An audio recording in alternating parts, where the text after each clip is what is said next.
AchtungMillwall supports the Lions Food Hub, and all of our advertising revenues will be donated to support this fantastic initiative. It's now based at the Lions Centre on Bolina Road, and it's run by our own Kelly Webster. This is a friendly food bank supporting families in the Bermondsey and SE16 area. If you can help support the Lions Food Hub in any way, please visit @LionsFoodHub on Twitter or get in touch with us at AchtungMillwall. The Lions Food Hub.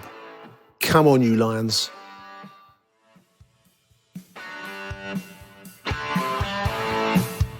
You're listening to AchtungMillwall, broadcasting from the beautiful South Birmingham. Accept no substitute. Hello, dear listeners. Welcome to the second of our Neil and Nick's Millwall History Hour shows. Welcome to the show, my compadre, my historian co-pilot, Mr. Neil Fisler. Welcome to the show, Neil. Hello, Nick. How you going, mate? But it's actually our third one. I suppose it is, yeah. I kept referring in the previous show I did the other day to Mill's three league game, but it's 4, so maybe I've got a hang-up on the numbers 3 and 4, mate. But yeah, you've got a fixation. Yeah, no, well, we did do that very quick one with JC Green, didn't we? A couple of weeks ago, which I'd recommend anybody to listen to. I really enjoyed that show. She's a character. And, she's great, wasn't she? Yeah, and great. And her dad sounded like a character. Do check that one out, listeners. And also, I mean, actually, I'm discounting the summertime shows that we did last season with the historic figures from the club. So anyway, let's not get hung up on those kinds of issues. Welcome to the show, listeners. This is it's going to be doing it regularly through the season. We're looking at the forthcoming fixtures for September in this case, which is West Bromwich Albion away, Swansea City away, Coventry City at home, Leicester City now, Neil, in the League Cup at home. Yeah, that was a curveball, wasn't it? Curveball. I mean, everyone prays for West Ham. I think you should be careful what you wish for, listeners, in this life. But then at the end of the month, we've got Nottingham Forest away and Bristol City at home to conclude September.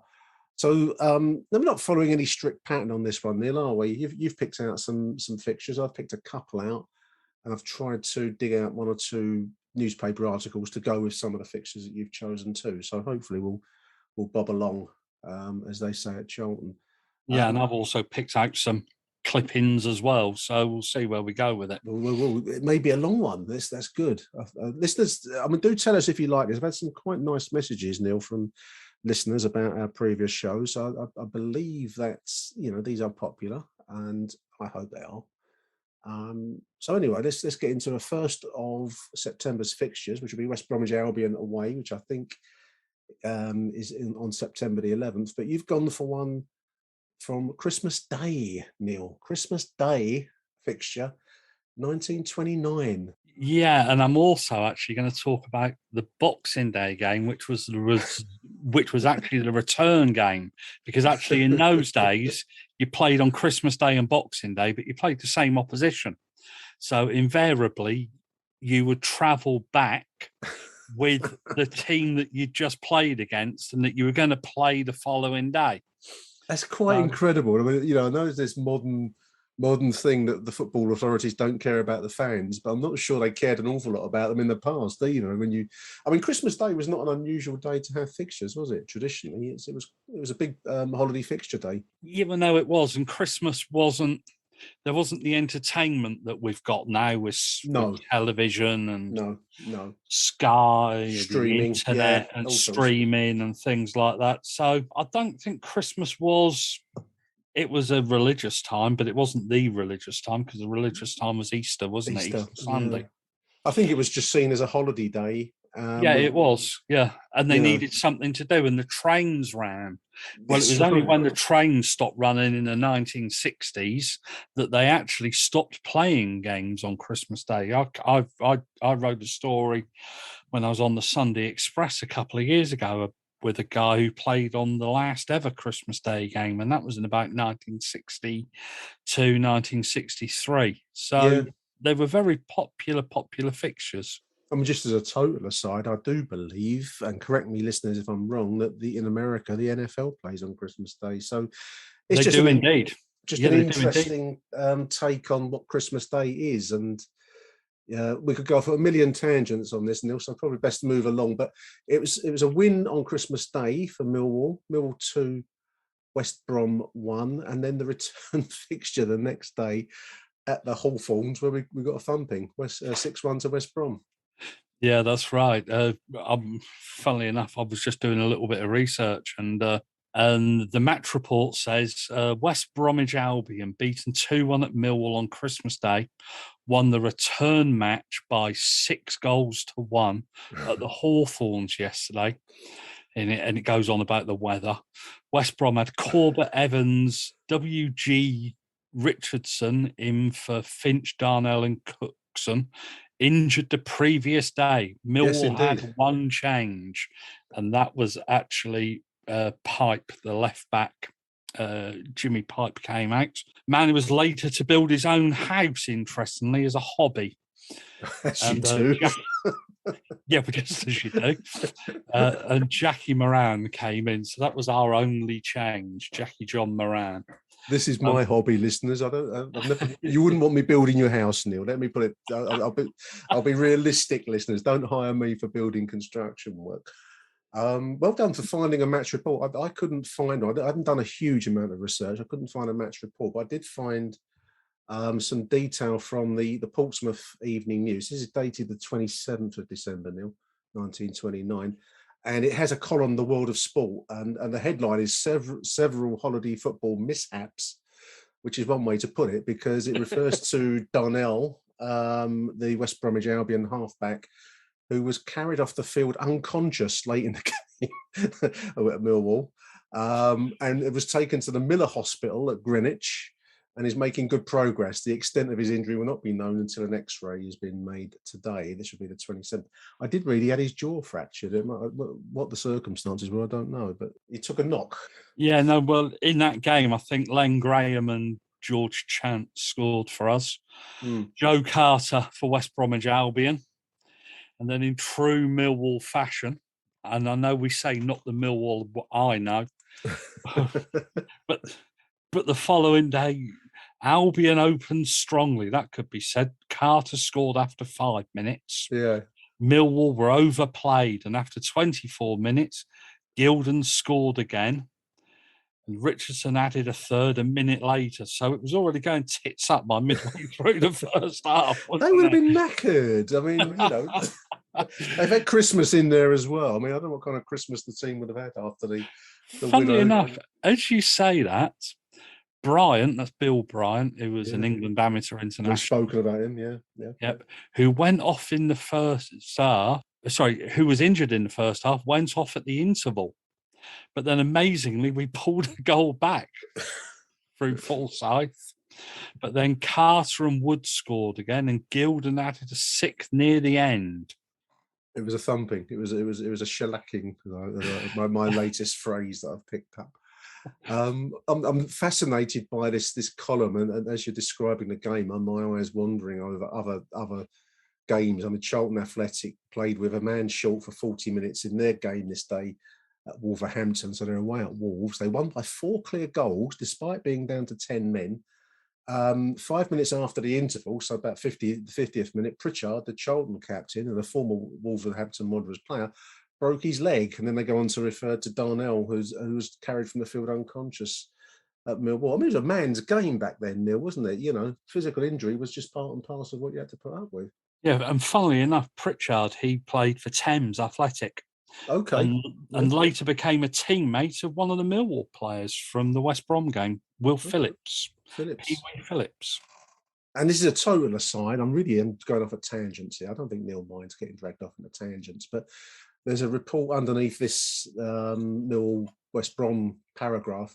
Scaffolding collapses. 15 spectators, including 2 women, were injured when scaffolding erected around a church collapsed yesterday whilst people were watching the football match between Brighton and Brentford. People fell 40 feet in order to see the match. The scaffolding collapsed. Police risked their lives, it says here, in hurrying to the help of the injured. With much difficulty, bodies were extricated from the planks and carried into the street where an ambulance was waiting. We need more than one ambulance. Just before the accident, Neil, the football crowd had broken down part of the fence and forced the gate in order to get into the football ground. There's nothing new in this life, is there, when you read these old reports? Can you imagine if that was us? Yeah, but that's the favourite saying on Hoff, isn't it? Can you imagine if this was us? If this was us, yeah. Well, I mean, yeah, well, I've always said that going to church is unsafe, and that proves it. Really, I'm sure there's a joke. We have any Christians Well, listening to us? I've got a joke about Jesus saves coming. I probably shouldn't go any further on that because I will offend someone. So there we are, the West Brom away and home games, successive days at Christmas. I was just thinking that I've never known successive days other than I remember in the 75-76 season we played Peterborough on Good Friday, and I think we beat Brighton at home on the Easter Saturday. So that was both at home. There was no travel involved in that. So that was the traditional thing around that time, wasn't it? You did play Good Friday, Easter Saturday, and Easter Monday. So we got 3 games in 4 days. I know that then teams cottoned on a little bit when floodlights came in, and they'd inch the Monday game to a Tuesday night or something like that. But and you get Jurgen Klopp on TV. He was the very man. When you'd finished, I was going to mention Jurgen Klopp or Arsene Wenger, I suppose, back in the day. But Jurgen Klopp would have a stroke, wouldn't he? 3 games in Jurgen's whining, isn't he? Yeah. Silence for the death of football. There we are. So that's 1929. I've chosen, this is a much more recent fiction, one that will probably be in the memory of most listeners to this show, I think, looking at our audience breakdown numbers, Neil. It's mostly blokes over the age of 40 that listen to you and me. We've got to tap into the kids market somehow. But well, we're boomers, according to my son. Boomers. It's a boomer. He actually told me last night that we're a pair of boomers and that people like listening to us. It's the Boomer podcast. So anyway, I move along. I've gone for the West Bromwich Albion 0, Millwall 2, famous fixture. This was in the 2001-2002 season, of course, which would be under Mark McGee. It was the night of the Richard Sadlier goals in the 19th and then 27th minute for Richard, in one of the more classic sides, really, Neil, when I look at this Millwall lineup. Warner, Sean Dyche, Stuart Nethercott, Darren Ward, Mark Bircham, Stephen Reed, Ronnie Bull, David Livermore, Tim Cahill, and up front, Steve Claridge and Richard Sadlier. Sometimes when you do these shows, Neil, and I know we touched on this with in previous shows, but you just forget how much talent we've had at our club over the years. And that's a hell of a lineup there, isn't it? Am I right in thinking that was on that ill-fated ITV Sport channel? Yeah, that's right. Many clubs. It was televised live, wasn't it? And it was on ITV. Did they call it ITV Digital or something like that? It was. Yeah, ITV Digital. That's it. And it crashed and burned, didn't it? Leaving clubs overstretched, and the decline of kind of second-tier football set in from there in many respects. Because but I don't think football's actually ever recovered in a low level from that, because there were teams that were promised these great riches. Absolutely, yeah.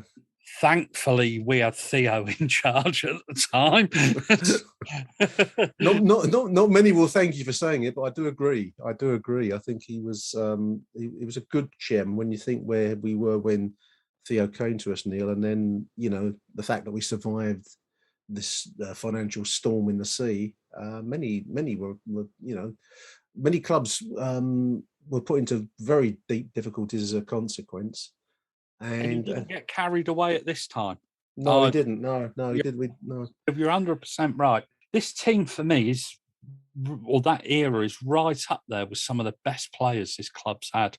Probably should have done better. I mean, I think we should have got promoted that season, and all seasons have their spurts of good form and bad form, and you have dry spells.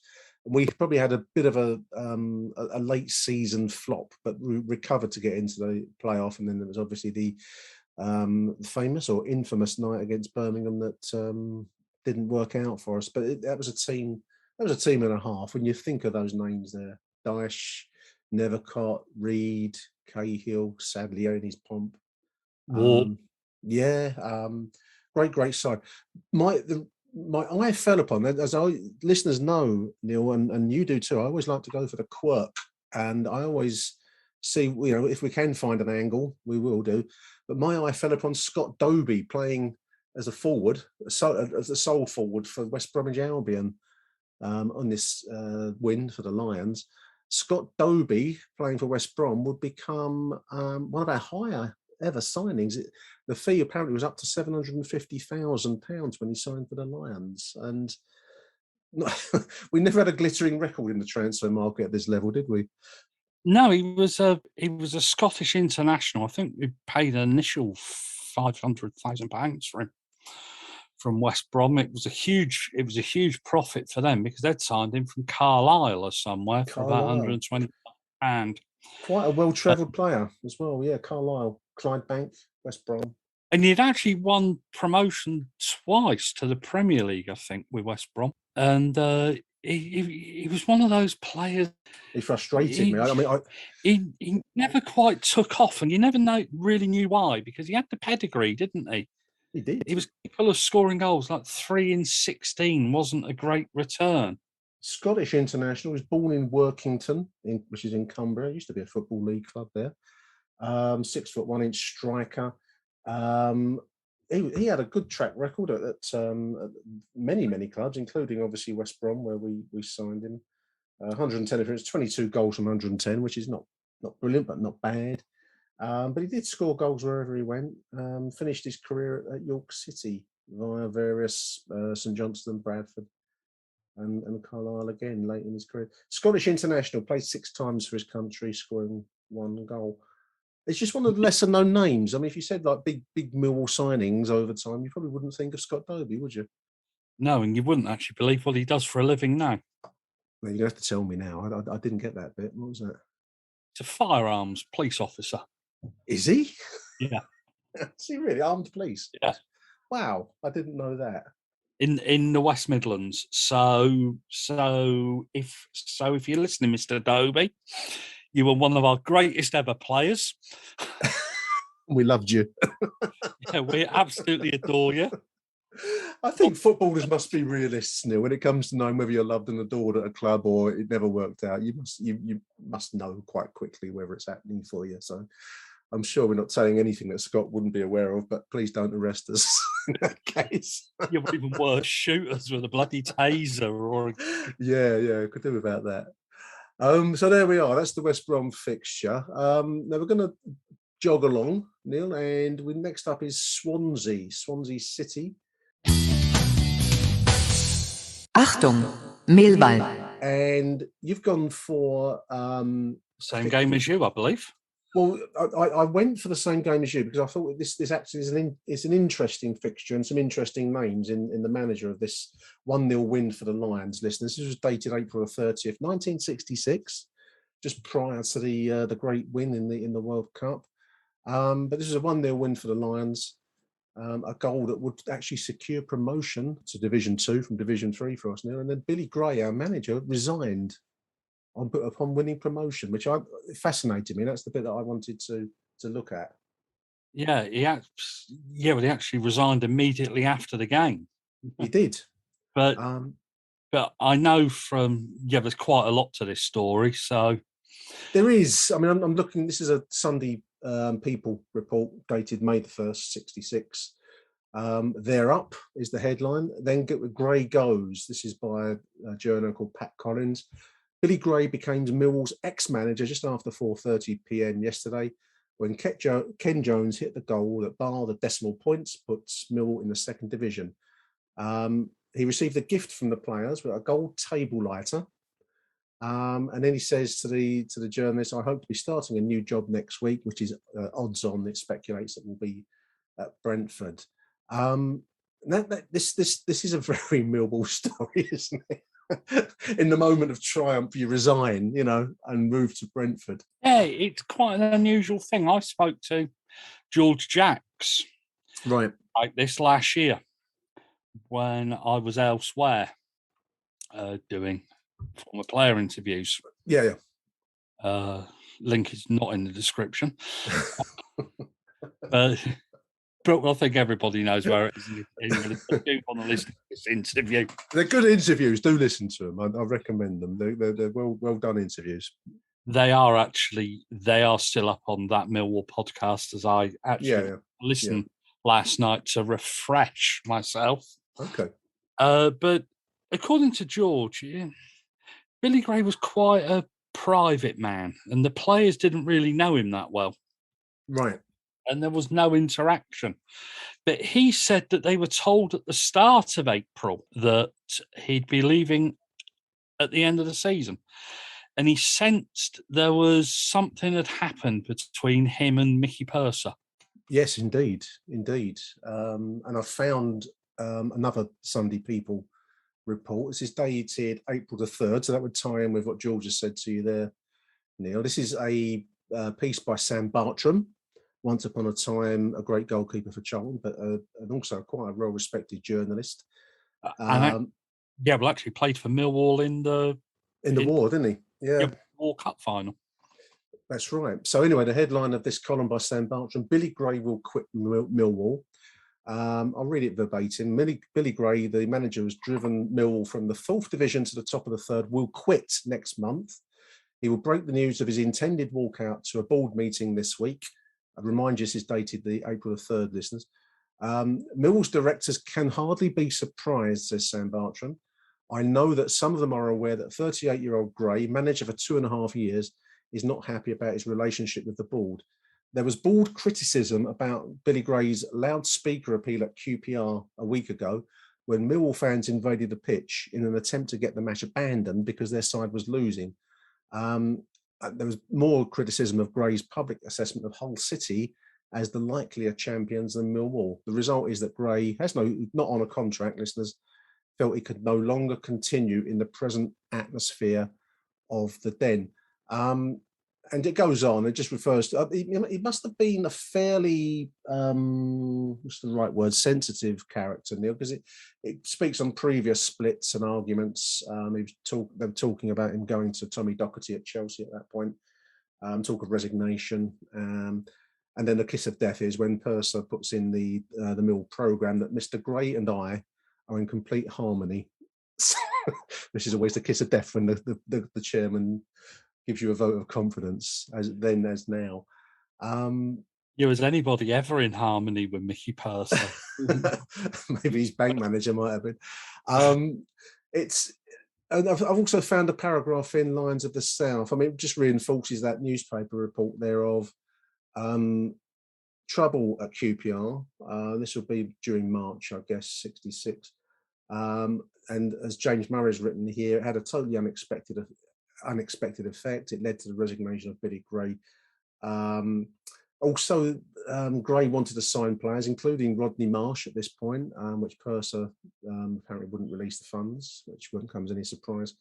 But there was exception taken by directors at this lack of loyalty, as they perceived it, to Millwall, which led to a parting of the ways. Interesting what George says there about him being a private man. You get a sense when you read about him. I've looked at his wiki page too, Neil, and you do get a sense of a man slightly removed from, what should we call it, the Millwall way. He wasn't of Millwall, so to speak. I don't know if that's fair. Yeah, and George actually was pretty scathing about Mickey Purser. Said you couldn't really approach him, so there was obviously something there. Friction, But he did say that you could speak to Bill Nealon, who was director. Okay. But apparently Purser would turn up for training and put his 2 penneth in and whatever else, and then go back to his car showroom and replace the windows that had been put. He was famously a car dealer, VW, I think, with Purser's on the Old Kent Road, and many were the occasions where his car showroom would suffer if Millwall played particularly badly, or if players were not signed or released or whatever. I'm just looking at some notes from Lions of the South. Billy Gray had written in the programme after these incidents at QPR. In the latter stages of the game, I made a broadcast appeal to try and preserve the good name of Millwall FC. Certain unruly elements of our supporters had encroached on the ground after a warning had been given that the referee would stop the game if this continued. Although some people may not agree, and I think that's directed to the director's box, I think I did right, because if games are going to be abandoned due to the behaviour of supporters, then we may as well pack up now, said Gray. I think the interesting point was that it was actually QPR that started the pitch invasions. Right, okay. Then we cottoned on to what was going on and the score. So we kind of returned fire, hoping to get this game abandoned. Which they used to do until they perceived that people would deliberately go on the pitch to get the game abandoned if the result wasn't suited. These were far off times, listeners, and you got to remember that it was the infancy of what came to be called hooliganism in the modern sense. And who knows? I mean, the rights and wrongs of that are far off now, but it's interesting that it led to the departure of, however difficult a man he may have been, Neil, one of our more talented managers, and most successful ones in some ways. Yeah, no, definitely. He was a guy who'd led us out of the 4th division. I think we were probably going nowhere at the time, weren't we? I think we were relegated with him just very soon after he joined, but then, as you say rightly, 4th division promotion, 3rd division promotion, and then he walked, and that was that. Certainly all the former players I've spoken to thought he was a tremendous manager. He played in some of the games. I think he started off as a player manager, didn't he? Yeah.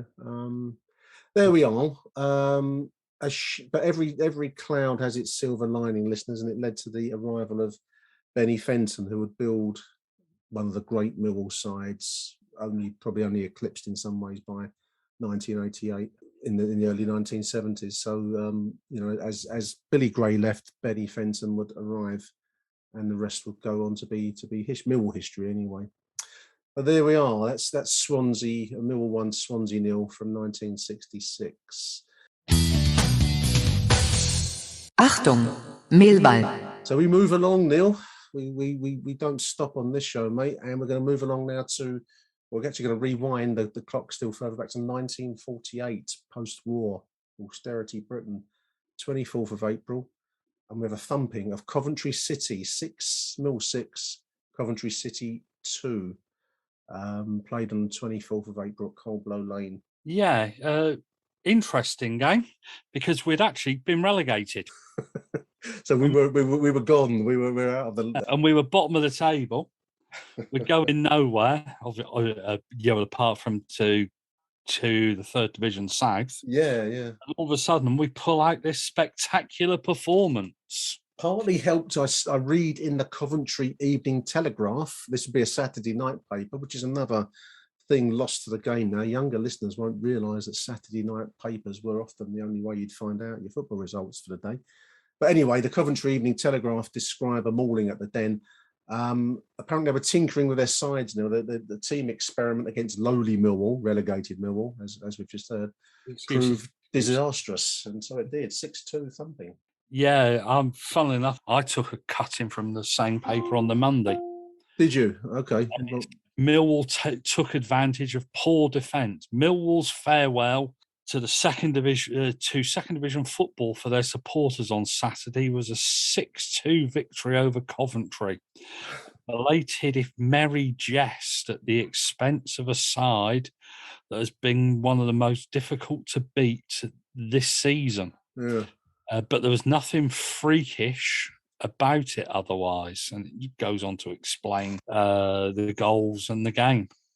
Goals for the Lions. Well, actually, they took the lead. Just looking at the minute count on the notes that Neil sent over to me. So Coventry's Ted Roberts put City in front on 4 minutes. Equalised from Billy Anderson. Some of these names aren't. Again, I like to think I've done a little bit of research into the past, but some of these names are new ones on me for Millwall. Scotsman. Billy Anderson, goal on 7 minutes. Johnny Johnson on 14, so made it 2-1. 3-1 again for another goal for Johnson and on 34, Neil.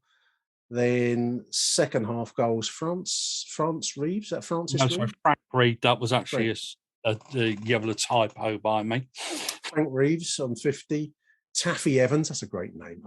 Some of these names are fantastic. I'm going to come back to the subject of great names on my fixture I've chosen. Taffy Evans, that's something from a war film or something, isn't it? 52 minutes.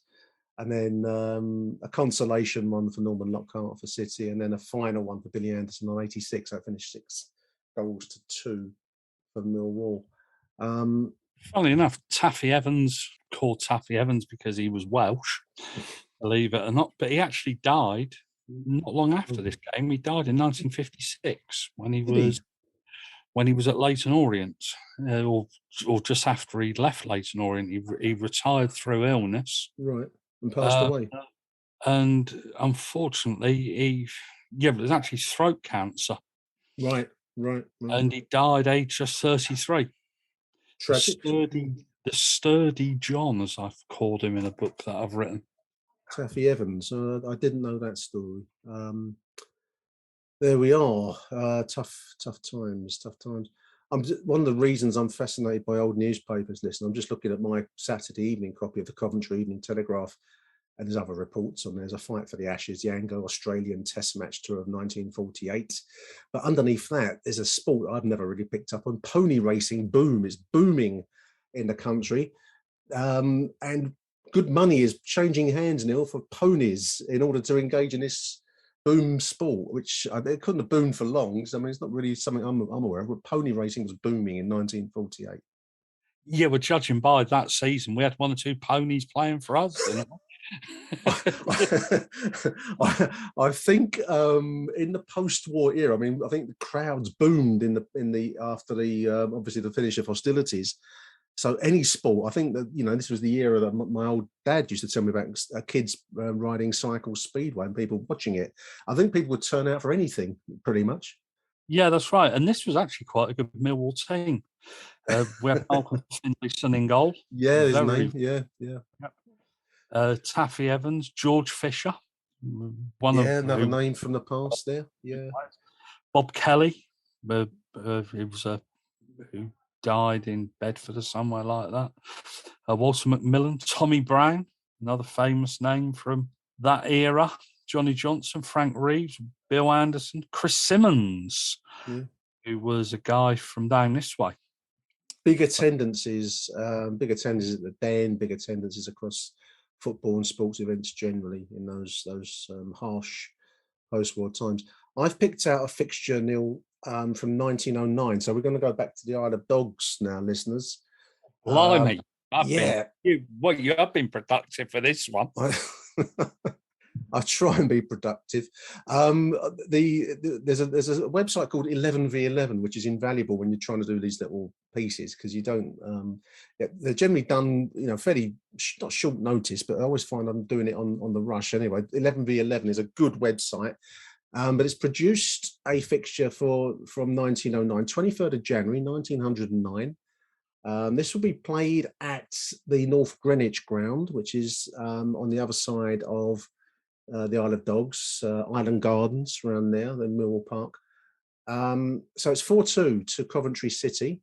I just love the names. The names really are what caught my eye for this fixture. I do have a very short paragraph from a newspaper called Reynolds newspaper, Reynolds Journal. I don't know what that's just called, Reynolds, dated the 24th of Jan 1909. Coventry City 4. Actually, it'll be at their own ground. Sorry, excuse me. It's been played at Coventry, not the Isle of Dogs. Coventry City 4, Millwall 2. Having the best of the game throughout, Coventry City on their own ground defeated Millwall by 4-2. Millwall without Comrie, his place at centre forward being taken by Jeffrey and Archer went back. The Coventry City forwards played splendid football. I just love that turn of phrase, splendid football. And for the most part, Millwall were kept on the defensive. Arnold, Turner and Warren put in the goals for Coventry, and Tellum and Jones scored for Millwall. With the weather fine, some 5,000 people watched the game. Nice poetic turn of phrase there, Neil, but the names in the Coventry side are just lovely. Joe Malt in goal. Eleander Juggins. That's a real person's name. Eleander Juggins. Does that come from a Charles Dickens novel, playing at fullback?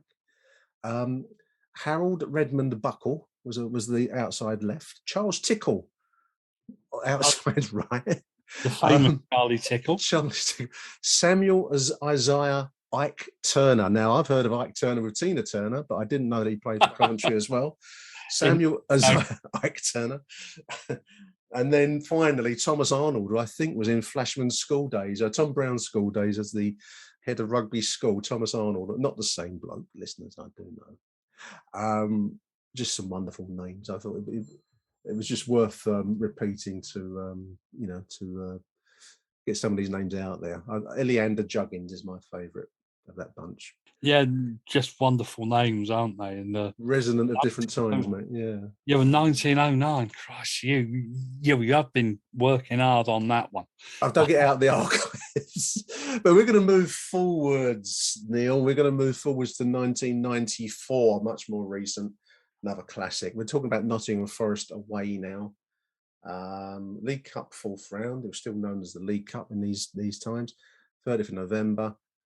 Great fixture. Well remember it. Nottingham Forest 0, Millwall 2.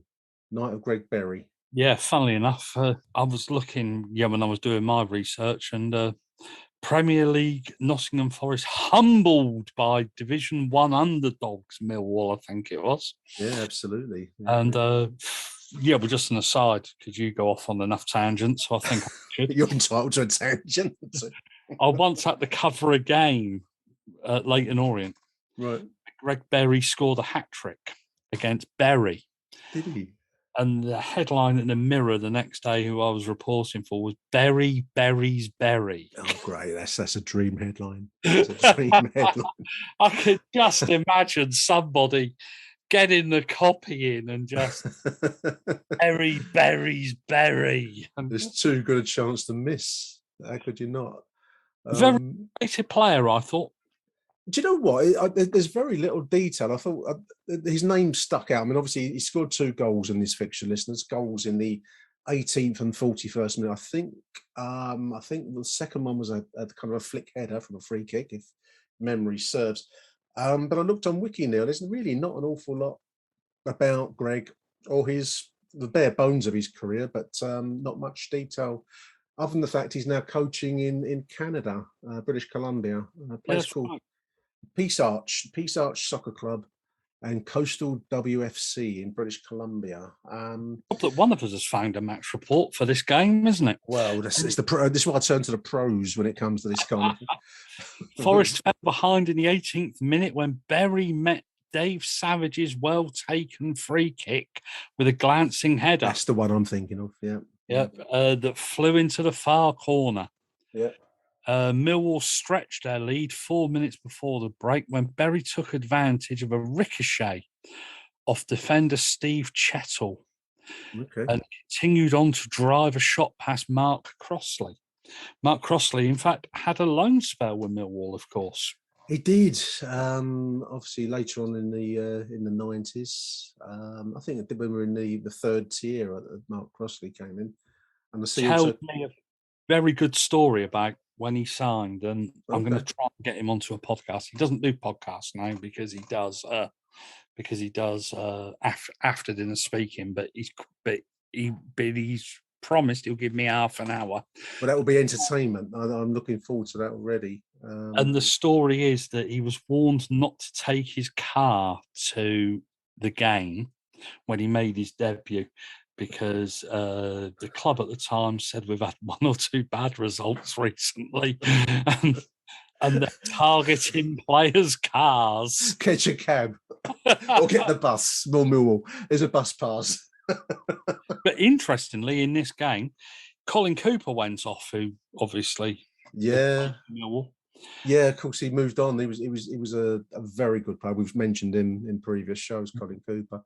And the substitute for Nottingham Forest was Alfinger Haaland, father of Erland. No. Yeah, absolutely. Famous son of or father of. Absolutely. But this was a great Millwall team. We talk about good Millwall teams. This season was the season where my mate Mark Beard hates talking about that goal against Nottingham Forest. Against Arsenal in the FA Cup, which I think was 2 or 3 weeks after this game. I suppose it would have been, around about that time, wouldn't it? Yeah. The side, you look at the side we put out that night: Casey Keller, Mark, Ben Thatcher, Andy Roberts, Tony Whittaker, probably a bit hit and miss as far as most Millwall fans are concerned, isn't he? He had his own song, the Whittaker Wonderland, didn't he? But it was all, he had his own time zone, the Whittaker zone, when goals would be conceded. It was normally like 90 minutes to however much injury time. That was the Whittaker zone. But he did get his own song in praise. He was that kind of player, Neil, wasn't he? He would, his pace would save a goal, and then his error would give it away. You know, that kind of 50-50 type player. You know. You have Dave Savage, who we've mentioned, Damien Webber, whose kit I sponsored when I worked on the Crawley newspaper. Did you? In my early days of a newspaper, in the newspaper industry. His kit was going spare and I sponsored it. That's a name I haven't heard in a long while, actually. Damien Webber, good choice. His son now plays for Wigan or somebody. Really? Okay. Alex Ray, Greg Berry, as we've said, Dave Mitchell. Mitchell, good player. And Mark Kennedy, Rolls Royce of a player he was in that. And Mark Kennedy's Night of Nights would come at Highbury, and as you say, that was shortly after this League Cup game. We've never really achieved huge things in the League Cup. Now, I mean, the quarter-final this year, 1994-5 season, that was at Swindon, didn't we? We lost 3-1 there, and the quarter-final, funnily enough, I've come on to it when we talk about the Leicester game. Yeah. I think we've only reached a quarter-final 3 times this season. Yep. And 74 and 77. So we're not particularly good in that competition. No, I've never understood why. We as a club, we seem to love the FA Cup, and the League Cup is, I suppose, so-so. But yeah, I mean, I was the 74 fixture I was at. That was a game against Norwich a long time ago now, in different times. But we would come a cropper at Swindon, getting beat 3-1. But this was a good night. This is a great fixture, one that lives in the Millwall memory. And I think it's nice to be able to mention Greg Berry, actually, because he's a player that doesn't get many mentions in the Mill story. But he made a great night here for us, didn't he? Yeah, I think he was actually a teammate of Kevin Nugent at Orient, who's actually now on our coaching staff, isn't he? Okay. I think he's under 23s coach. I think he supplied a lot of Nuge's goals over the O's. Just to move us along, it's a more obvious choice. I went for the 3-0 win that Gary Rowett achieved in 2020 at Forest. It seems like a slightly different era now. It's like the height of the Roman Empire almost, and it all ended, with the COVID, and we were on a promotion chasing run at this point. A 3-0 win, a really conclusive performance, a Matt Smith hat-trick up there, Neil. March the 6th, 2020. It was on Sky Television. We never performed well on Sky TV. And nothing seems to have ever been quite the same for us ever since, because it all ended with the lockdown, and the kind of that period of Gary Rowett honeymoon seemed to end there and then. At least if you're going to end it, you end it with a good result, and that's what it was. Nothing's been quite as good as that since, in my opinion. Would you agree? Yeah, I would. It's just one of those things, isn't it?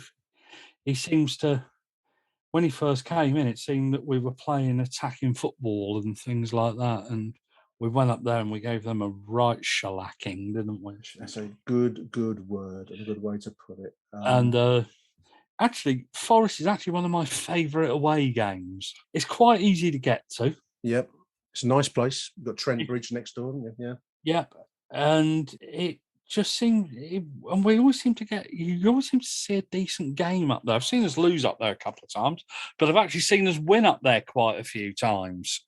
Yeah, that's true. Slightly unusual when you're a Millwall fan, isn't it? Away from home.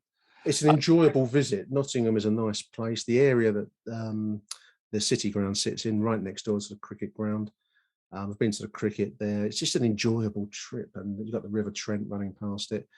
And funny enough, I've never been to Meadow Lane, Neil. It's a ground I've never been to. I don't know why. It's just never arisen that I've got there. But that's just across the water, isn't it? The Notts County ground. Yeah, you walk past that if you come out the wrong way out of the City Ground, or if the old bill directs you. You would direct you the wrong way. And you end up walking past Meadow Lane. I've been there donkeys years ago. Christ, it's been redeveloped since I was last there. But it's one of those places where you get on the train and you're there in an hour. Yeah, it's no great distance. That's right. And it's nice when you get there. It's enjoyable as a city to visit, you know. And you've always got the added bonus of the walk to and from the station. You've got hookers in between with some very nice young ladies to cast an eye on, flocking you overpriced chips and pints. And people willingly paying for their overpriced chips or whatever. There we are. I just wanted to take the chance, whilst we're on the subject of Nottingham Forest and goals, and he scored a hat-trick, Matt Smith. I want to just, you don't pay tribute to somebody who's still an active player in the game, but I just really like Matt Smith as a striker. He's got a touch of the old-fashioned English centre forward about him now. You don't seem to see so many players like him in the game anymore. And I just look, breed, isn't he? He really is a dying breed, and it was somebody that we were after for quite a long time. And we've pursued him a long time. I can see why. 6'8". He's 6'8" tall, listeners. Which you don't get a real sense of that watching on from the terraces or from the stands. More like a lock forward, isn't he, in rugby, or a flanker? Yeah, and he has a rugby feel to him. And I'm probably making a sweeping generalisation that people will slaughter me for now, but he's got that kind of university-educated quality to him. Physically big guy, imposing, but he's an intelligent boy as well. It's I've heard him interviewed. There's a podcast, one of his classmates, I think, at uni, interviewed him on life in general, not just football. And he's an intelligent bloke. He's got business aspirations. He's doing an MBA. He's clearly come from a family that's encouraged his educational, aspirations, so to speak, as much as the football. And yet he can mix it on the football field. I like him. I can see why we pursued him for so long. And I'm actually glad that we kept him. Yeah, I am. There was a stage last season where it looked as if we weren't going to keep him. Yep. But I'm glad we did. And he had a good pre-season, which I was pleased about.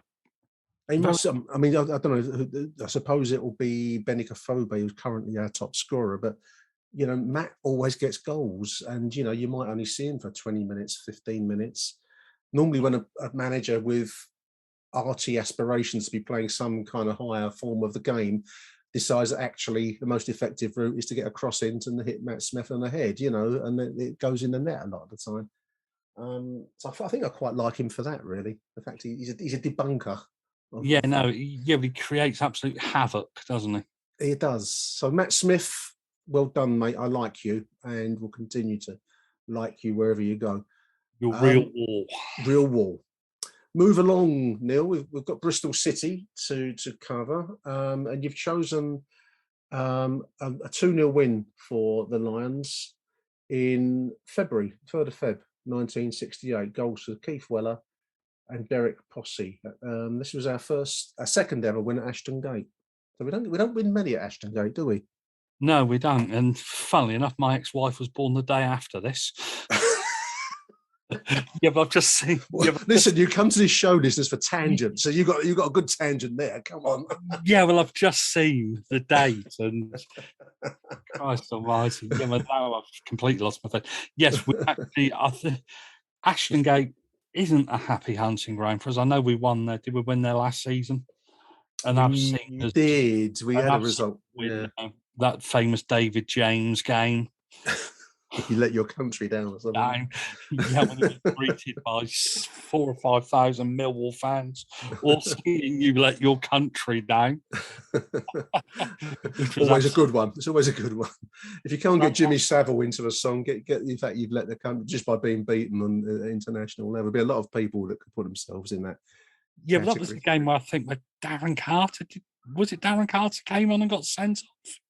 I can't remember that. I think it was that game. But anyway, this game against Bristol City, before we actually drive everybody off.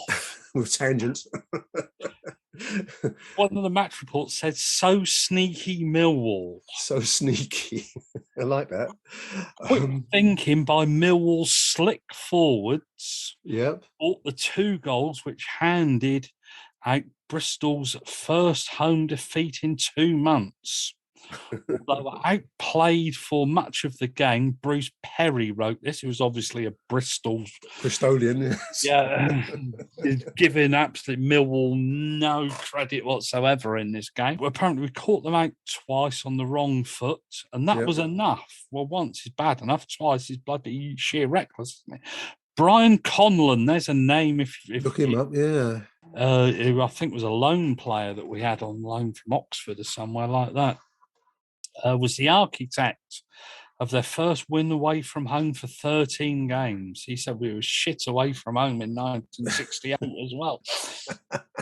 We've got, I mean, it's interesting that the take that journalists put on it. I mean, as you just said there, sneaky Millwall, according to that report.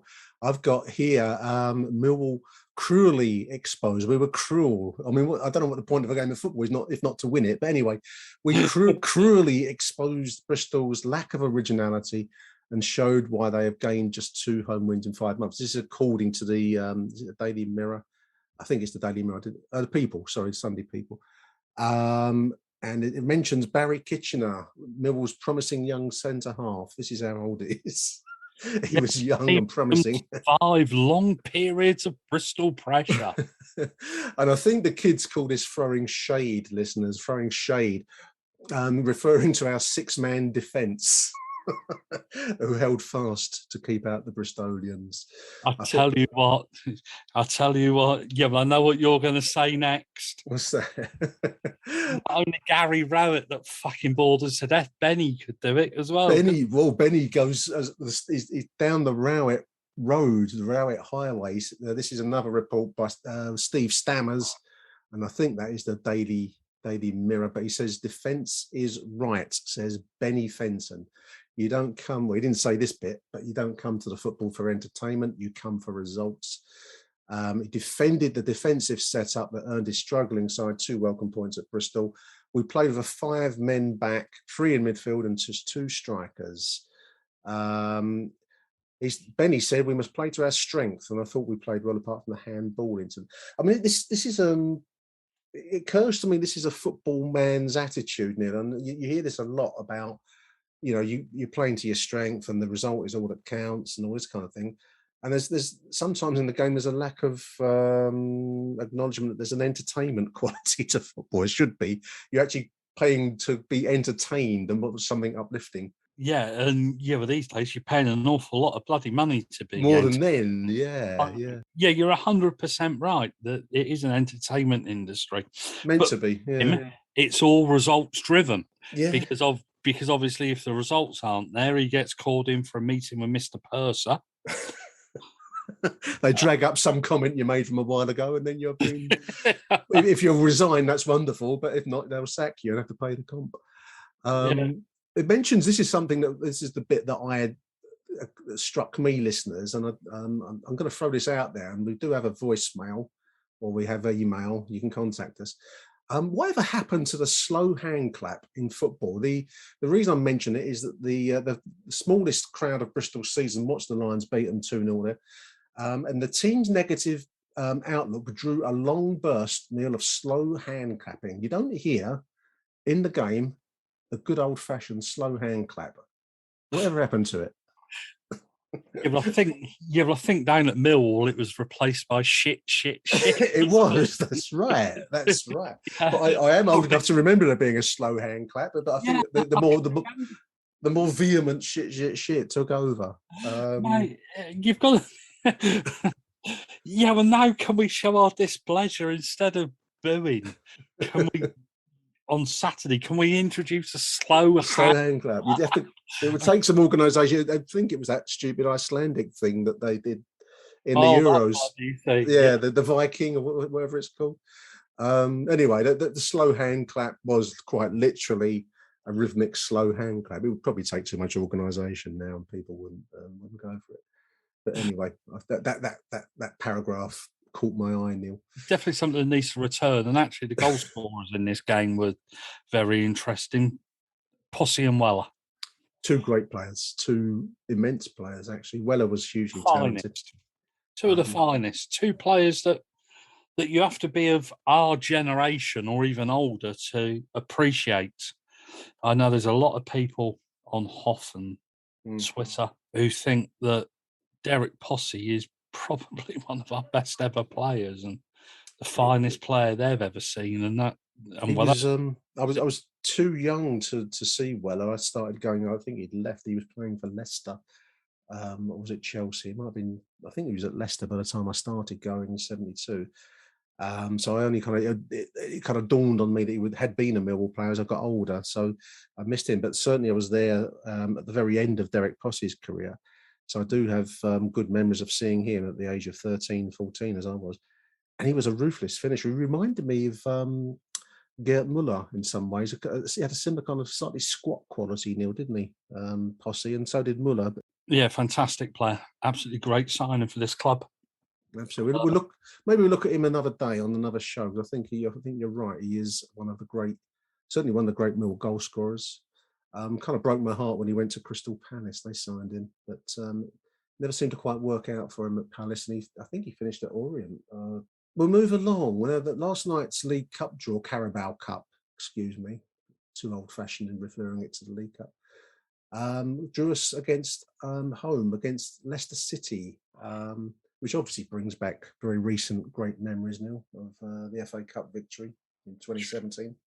Yeah, Sean Cummins' goal, wasn't it? Wonderful day. One of the great Mill Cup upsets, and we do specialise in FA Cup upsets. Played at the Den in front of a baying crowd.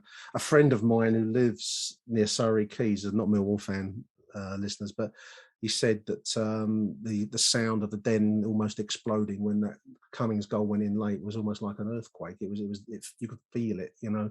Well, the champions of England, weren't they? And they came down and they were absolutely awful. And do you remember the abuse that the whole ground was giving? This is why we followed Millwall. That's right. And who was it? Yeah, was it Danny Drinkwater or somebody, the player that's gone to Chelsea? Or Danny Chilton, wasn't it? Is it Chilwell? Is it Chilwell. Chilwell wouldn't take a throw in. Was too scared to take a throw in.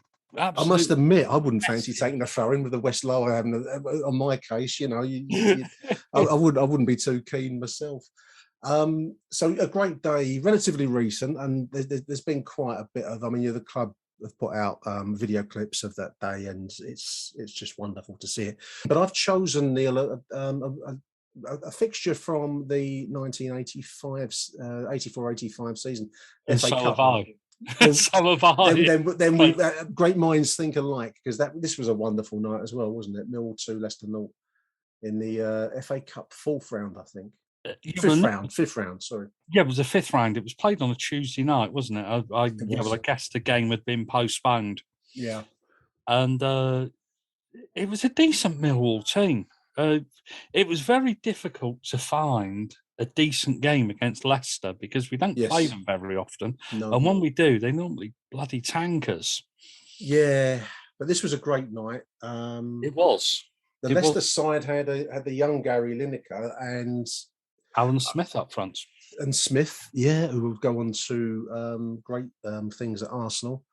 As would Lineker. I mean, I think the thing that struck me with Lineker is he's acquired this kind of modern day woke kind of image on social media, and working for the BBC and I think he covers the European nights for BT Sport. But Neil, what a great player! I mean, whatever level people want to give to his opinions, he was an immense international player that played at some of the very highest levels in the game. He was. He obviously played for Barcelona, didn't he? And he just had a knack of being in the right place at the right time, I seem to remember. If you put the ball into the 6-yard box for him, he didn't score anything outside the 6-yard box. No. In and around that area, did he? He was.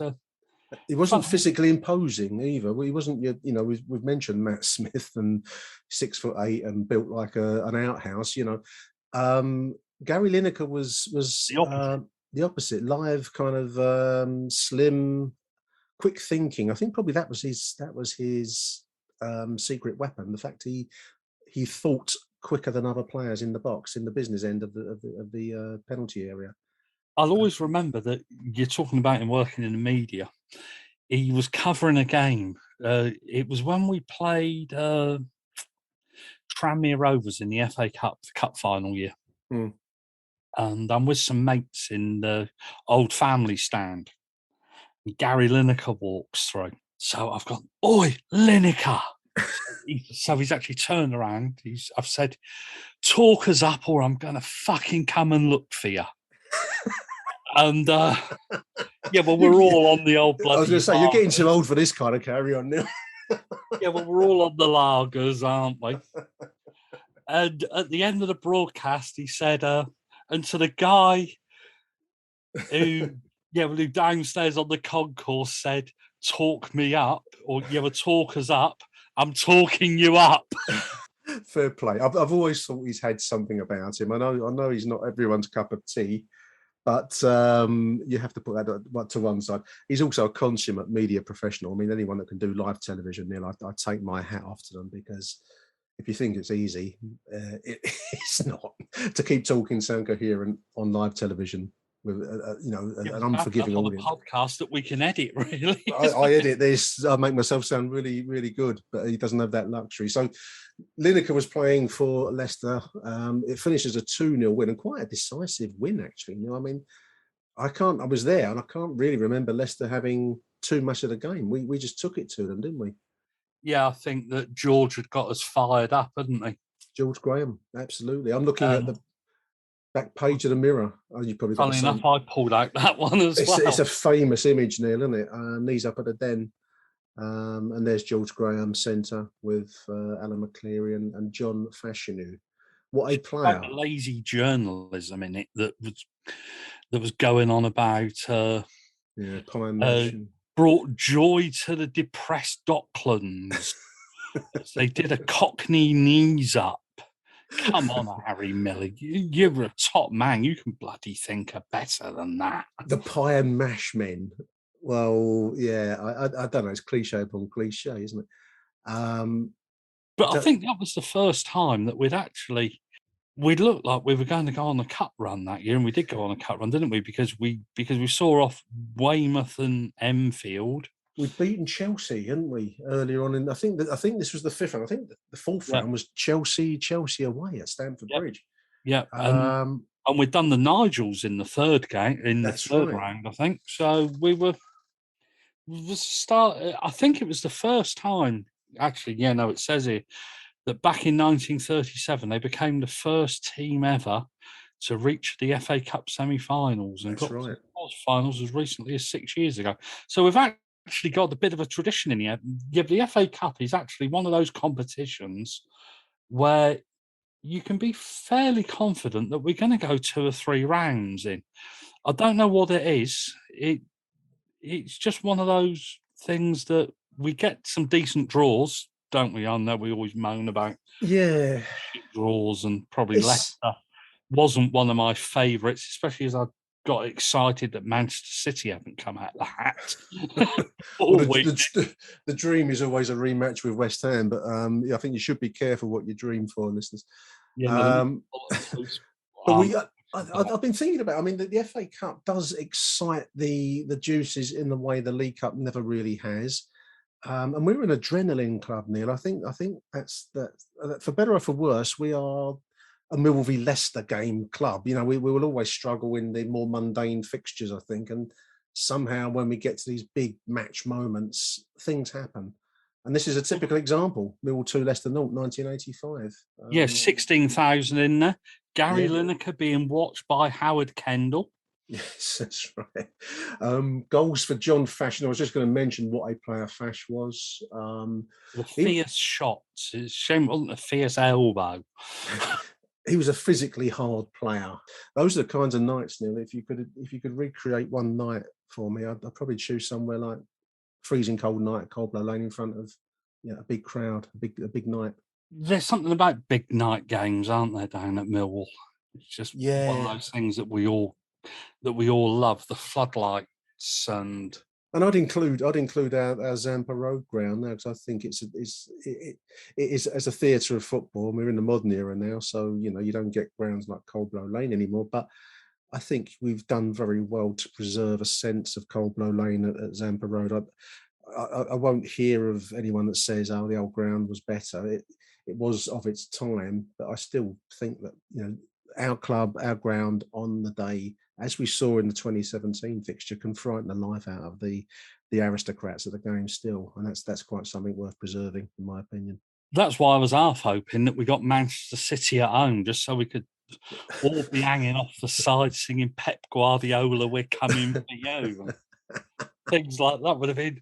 Can you imagine a load of those City players? They wouldn't ever have experienced anything like this no, they wouldn't in their life. Well, many of them have not played at a lower level. They've come through their academy system and from abroad, where they're kind of treated like little Lord Fauntleroy, aren't they?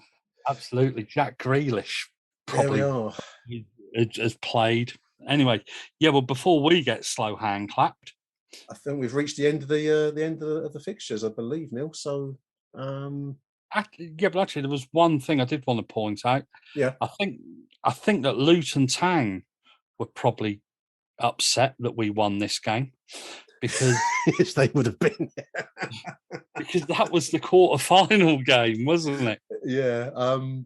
A big moment in my life, listeners, is when I discovered that Millwall can get to an FA Cup quarter-final without it finishing up in riot and mayhem.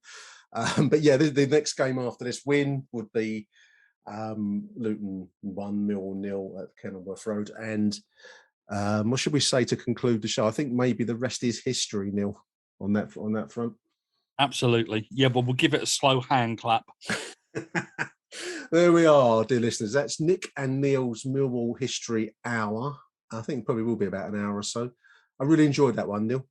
Yeah, brilliant, mate. Yeah, well, we enjoy these. I know that we both look forward to doing them. Yeah. And hopefully people get as much enjoyment out of these as we do doing them. And we've got plenty more ideas, haven't we? Absolutely. We'll keep these going. We'll be back with this particular format of the history show towards the end of September, I guess. We'll record once we get towards October, which will be next on our agenda. Huge thank you to Neil for the amount of work and effort he puts into the show. And I think that's probably it for September. So we're going to say Arrivederci Millwall from me and good night from him. Good night. Thanks for listening, dear listeners. We'll be back very, very soon. Thank you for listening to AchtungMillwall. If you enjoyed the show, please head over to Apple Podcasts and leave us a cheeky little review. Arrivederci Millwall. Till next time. Who do you want to watch?